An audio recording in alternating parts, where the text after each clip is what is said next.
Hi everyone. I don't even know why I'm writing this here, but I honestly don't know who else to talk to. I'm 17 years old, and until 2 weeks ago, I thought I had a pretty normal life. Well, normal if you ignore the fact that my dad is extremely rich, emotionally unavailable, and lives in a giant house that feels more like a museum than a home. My name is Emily, and ever since I was little, I was told that my mom died in a car accident when I was a baby.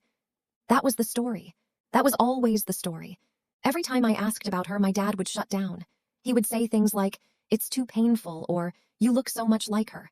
And then he would walk out of the room like I had just hurt him by even asking. So eventually, I stopped asking. I grew up with pictures of her around the house, but never any real stories. Never any memories. Never any answers. And I accepted that. Because what else was I supposed to do? But now I think my whole life has been a lie. A few weeks ago, my dad went away on a business trip. He owns this huge company called Blackwood Industries. I never really cared about what they did. I just knew we had money because of it. While he was gone, I was looking for an old necklace that used to belong to my mom. My dad always told me it was lost in the crash, but I had this weird feeling that he was lying. So I went into his private study. I know I shouldn't have, but honestly, I'm glad I did. Behind one of the bookshelves, I found a small, locked drawer. I don't know why, but my hands were shaking before I even opened it. Inside, there was a jewelry box, my mom's jewelry box, and inside that box was a letter. It was addressed to me. It said, "If you are reading this, Emily, then your father has lied to you." I swear I stopped breathing. The letter was from my mom. She wrote that if anything ever happened to her, I needed to know the truth. She said she was scared. She said my dad's company was hiding something terrible. She said she had found proof that Blackwood Industries had been poisoning small towns by illegally dumping toxic waste. People had been getting sick. Children had died. Families had been destroyed. And my mom was going to expose all of it. Then came the part that made me feel like I was going to throw up. She wrote, "If I disappear, it was not an accident." I just sat there on the floor holding the letter, crying so hard I couldn't even make noise. Because if this letter was real, then my mom wasn't killed in a random accident. She was silenced, and my dad knew. That same night, my dad came home early. I don't know if someone told him I had been in his study or if he just knew. But when he walked into the hallway and saw me holding the letter, his face went completely white. He didn't ask if I was okay. He didn't ask why I was crying. He just said, "Where did you get that?" That told me everything. I asked him, "Was Mom murdered?" And he just stood there. No answer, no denial, nothing. So I screamed at him. I asked him how he could lie to me for my entire life. I asked him what happened to her. I asked him if he killed her. He got angry and told me I didn't understand. He said my mother was going to destroy everything, everything he had built, everything our family had. And then he said something I will never forget. He said, "Your mother didn't know when to stop."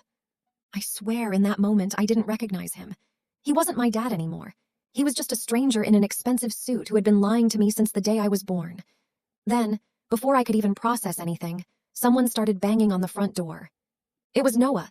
Noah is this guy from my school. My dad has always hated him. Like, really hated him. He told me Noah's family was trouble and that I needed to stay away from him. Of course, I didn't listen. Noah and I had been secretly talking for months, but when he came to my house that night, he wasn't acting normal. He looked terrified. He told me, "Emily, you need to come with me right now." My dad shouted at him to get out, but Noah ignored him. Then Noah pulled something out of his pocket. It was my mom's necklace. The same necklace my dad told me was lost in the crash. I felt like the floor disappeared under me. Noah told me his father used to work for my dad as a driver. He said his father was there the night my mom died. And then he said something that broke me. He said my mom wasn't dead when his father found her. She was alive, barely. She gave Noah's dad the necklace and told him to protect me. She said one day I would need proof. I looked at my dad, waiting for him to say Noah was lying, but he didn't. He just looked down. That was when I knew it was all true. My mom didn't just die, she was left to die. And my dad covered it up. Before I could even scream at him again, all the lights in the house went out. The entire mansion went dark. Then we heard glass breaking upstairs. Noah grabbed my hand and told me to run. We ran through the kitchen, out the back door, and into the rain. I didn't even have shoes on. I was still holding my mom's letter in one hand and Noah's hand in the other. Behind us, I could hear my dad yelling my name. But I didn't stop. Noah had parked his car near the woods, and we jumped in. That's when I saw 3 black cars coming down the road toward us. Noah looked in the mirror and said, "They know." I asked him who they were. He said, "The people who killed your mom." My entire body went cold. We drove as fast as we could.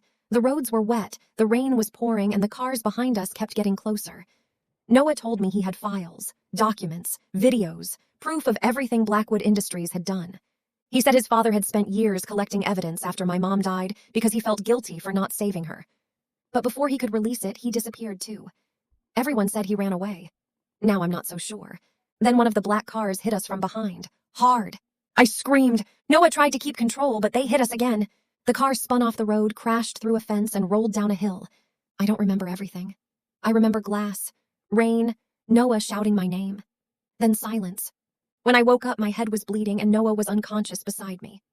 Outside the car, I heard men talking. They were coming. Noah's phone was on the floor, cracked but still working.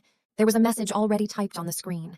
It said, "If anything happens to us, release everything." Under it was a file.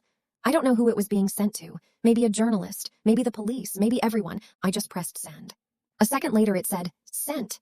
Then the car door was ripped open. A man in a black coat pulled me out and told me I had caused a lot of problems.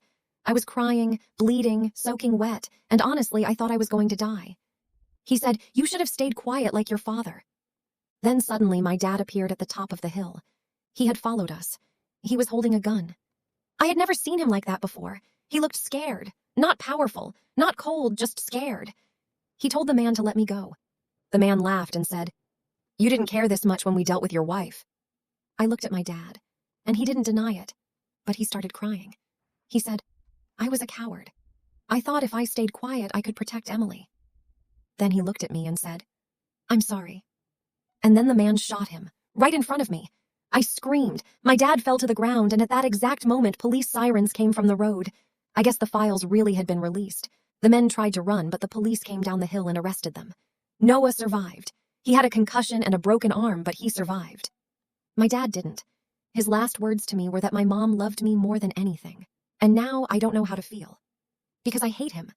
I hate him for lying to me. I hate him for protecting the people who killed my mom. I hate him for letting me grow up without knowing the truth. But he also died trying to save me.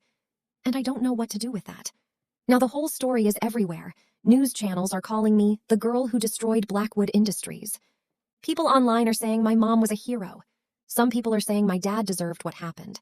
Some people are saying he redeemed himself at the end. But I don't know. I don't know if one good choice can erase 17 years of lies. I don't know if I'm allowed to grieve him. I don't know if I'm allowed to hate him. And the worst part is I just found out I inherited everything. The house, the money, the company shares, and all of it. But all I can think about is how that money came from people suffering. Yep. My lawyer says I don't have to decide anything right now. Noah says I should use the money to help the families my dad's company hurt. Part of me thinks that's what my mom would have wanted. But another part of me wants to burn the whole thing down and never hear the name Blackwood again. So I guess I'm asking for advice. What would you do? Would you keep the money and try to fix the damage? Would you give it all away? Would you forgive your dad if he lied to you your whole life but died saving you? And most of all, how do you move on when the person who raised you is also the person who helped destroy your life?